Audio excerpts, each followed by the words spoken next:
having them run the stadium was completely essential in a way to make the film work and to make the film, to complete the film in the way we needed.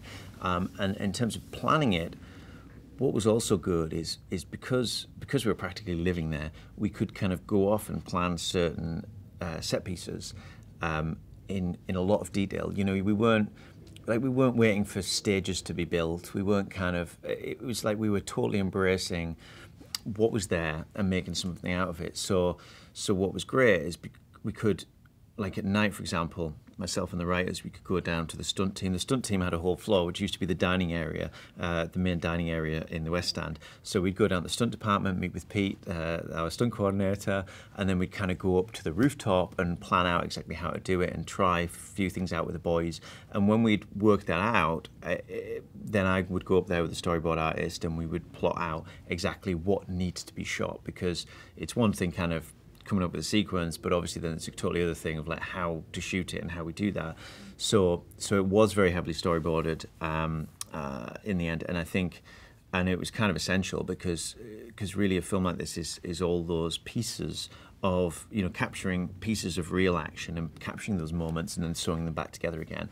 And I think it's quite, you know, one of the things I found with it is I've never wrangled such a huge thing before, and and you've got to kind of keep on top of how everything's going to fit together to make sure it will fit together, because ultimately that's the sequence, right?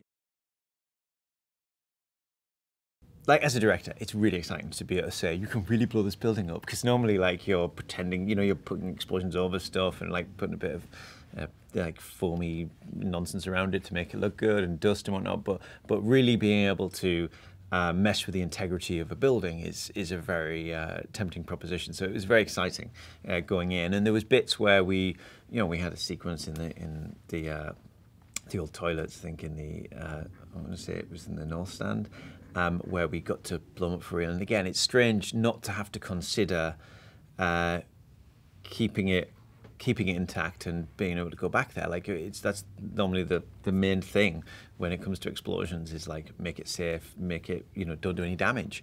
Whereas this was like, go ahead, do loads of damage. So it was exciting, and it adds something real though. Like if you're really able to do that, it adds an authenticity and a richness to you know, to the action.